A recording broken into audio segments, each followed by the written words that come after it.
Sénégal s'investit dans la lutte contre le paludisme, je peux dire, un peu comme tous les pays africains et même des pays asiatiques où le palu est une maladie prioritaire.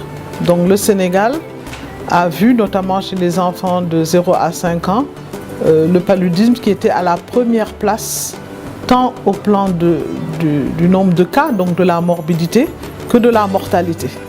Et donc, c'était tout à fait normal que le Sénégal s'investisse vraiment dans la lutte contre le paludisme. Ces 10 dernières années, le Sénégal a réalisé des progrès significatifs dans la lutte contre le paludisme. Suite à ces avancées remarquables, le Sénégal est de plus en plus cité comme un exemple à suivre par la communauté internationale. Et très tôt, le Sénégal a compris que l'élimination du paludisme exigeait le soutien de tous les partenaires et des ressources locales soutenues.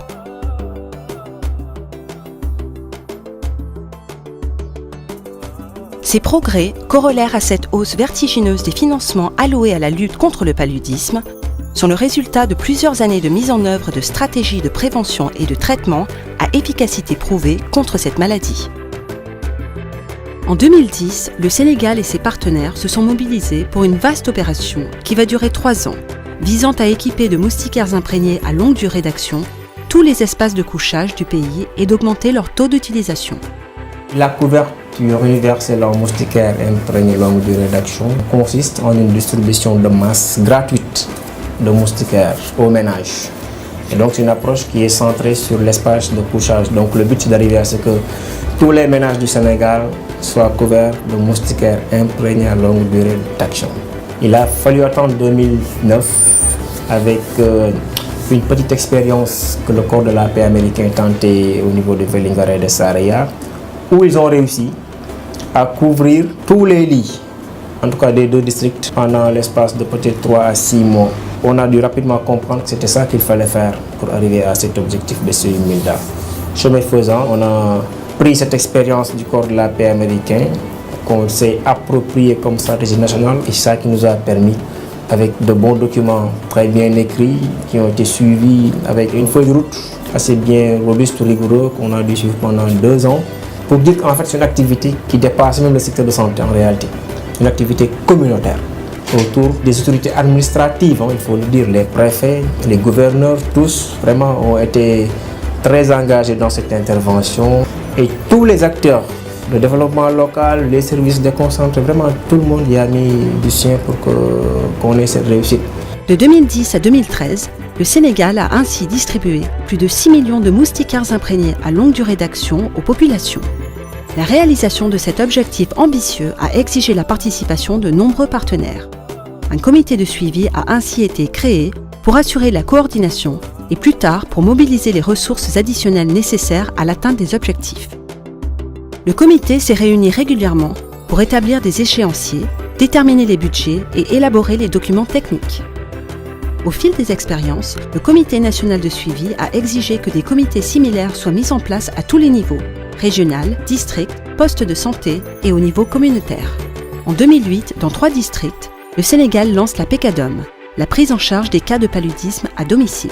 Le programme a été conçu pour renforcer le système de santé actuel et fournir des soins aux villages situés à plus de 5 km de la structure de santé la plus proche. Cette prise en charge se fait par des agents de santé communautaires appelés dispenseurs de soins à domicile ou DSDOM. Après une formation théorique et pratique, chaque DSDOM est équipé de TDR et d'ACT pour une prise en charge précoce des cas de paludisme à domicile. Suite au succès de la PECADOM, le Sénégal a depuis lors élargi le programme pour inclure plus de 2000 villages. Le diagnostic et le traitement des cas de paludisme simple au niveau des villages ont considérablement allégé l'affluence dans les structures de santé pendant la saison des pluies, améliorant ainsi la prise en charge et l'allocation des ressources. Suivant sa logique d'intégration des programmes, le Sénégal a initié une diversification du paquet d'intervention à la prise en charge de la diarrhée et des infections respiratoires aiguës dans le but d'avoir un meilleur impact sur la mortalité infanto-juvénile. Dans le cadre de la lutte antivectorielle, le PNLP procède à des aspersions intradomiciliaires dans des districts cibles. Les AID, même, c'est pour venir en complément dans les autres mesures préventives pour lutter contre le paludisme. C'est une activité qui coûte cher, mais c'est vraiment très très efficace. Ce qui consiste à entrer dans les domiciles et essayer de lutter, de tuer les moustiques qui se déposent sur les murs après avoir piqué les gens. Donc c'est une mesure qui est quand même adoptée depuis longtemps par l'OMS et l'USAID avec PMI a décidé d'intervenir dans ces domaines-là. Une autre intervention à forte valeur ajoutée également mise en œuvre par le Sénégal est le traitement préventif intermittent visant exclusivement les femmes enceintes. Dans le paquet anténatal proposé, sont ainsi appliquées la gratuité de la SP durant les consultations prénatales et une forte subvention de la moustiquaire imprégnée à longue durée d'action pour les femmes enceintes. L'engagement des réseaux communautaires dans la distribution des moustiquaires imprégnés à longue durée d'action et les activités de communication de proximité sur le paludisme pendant la grossesse ont fortement contribué à la réduction de la mortalité au niveau de cette cible, malgré un taux de couverture qui avoisine les 40%. Outre les stratégies techniques, le Sénégal mise fortement sur la diversité de ses partenaires pour renforcer sa lutte contre le paludisme. Le PNLP a ainsi utilisé la popularité des chefs religieux, sportifs et musiciens pour diffuser des messages de prévention du paludisme. Des personnalités populaires soutiennent ainsi les efforts nationaux en revendiquant au devant de la scène l'accès au traitement.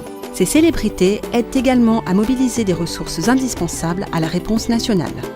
yaakaar naa ni musique amul lu ko gën a nekk moyen de communication pour lutter contre le paludisme parce que message la wax la te boo xoolee Sénégal ñi jàngul ñoo ëpp ñi jàng donc je pense que à travers nos chansons mën nañu lutter contre le paludisme ci musique. Dans le nord du pays, le PNLP se rapproche de son objectif ultime avec la mise en place d'un projet d'élimination visant à mettre un terme à toute transmission locale. Il y a beaucoup de cas asymptomatiques qui ont été dépistés avec des TDR positifs et qui ont eu à bénéficier de traitements précoces. Et ça aide vraiment dans le cadre de la réduction de la transmission du paludisme au niveau de la population. Seuls les techniciens de santé ne peuvent pas venir à bout d'un problème de santé.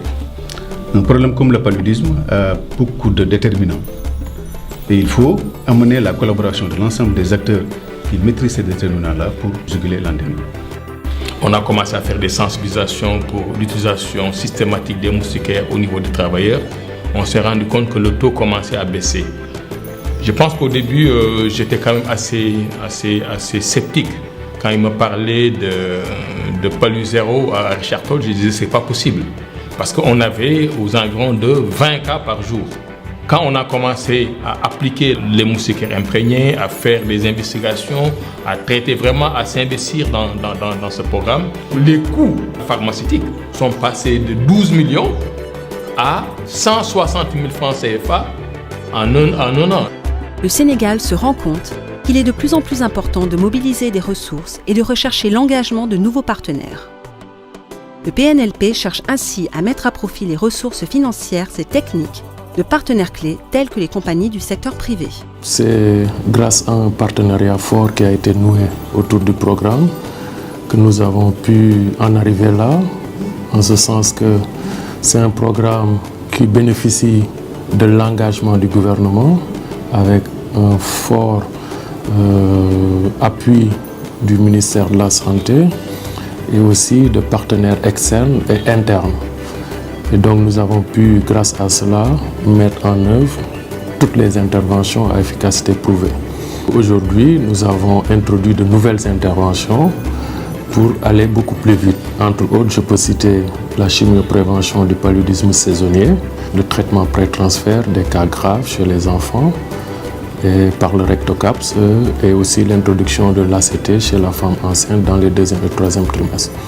Nous remercions vraiment les partenaires qui se sont impliqués et qui nous ont appuyés depuis le début où ils ont vu que le Sénégal considérait que le paludisme devait être une priorité. Cela est lié aux objectifs du millénaire où le paludisme a été identifié comme étant une pathologie sur laquelle il fallait travailler. Et le Sénégal a réagi. Et les partenaires nous ont accompagnés dans cet effort.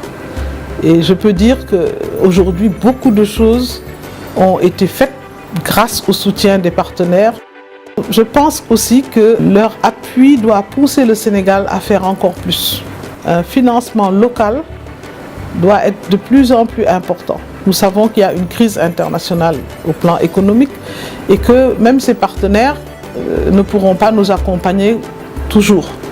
D'où l'importance de réfléchir à des alternatives au plan du financement, du paludisme, du sida, de la tuberculose. Donc toutes ces maladies qui ont vraiment été mises en exergue mériteraient aujourd'hui une attention particulière du gouvernement sénégalais pour pouvoir proposer des alternatives aux partenaires qui ont vraiment appuyé notre pays pendant une dizaine d'années déjà et qui mériteraient aussi de voir plus fait de la part du Sénégal. En tout cas, nous nous sommes engagés dans cette voie.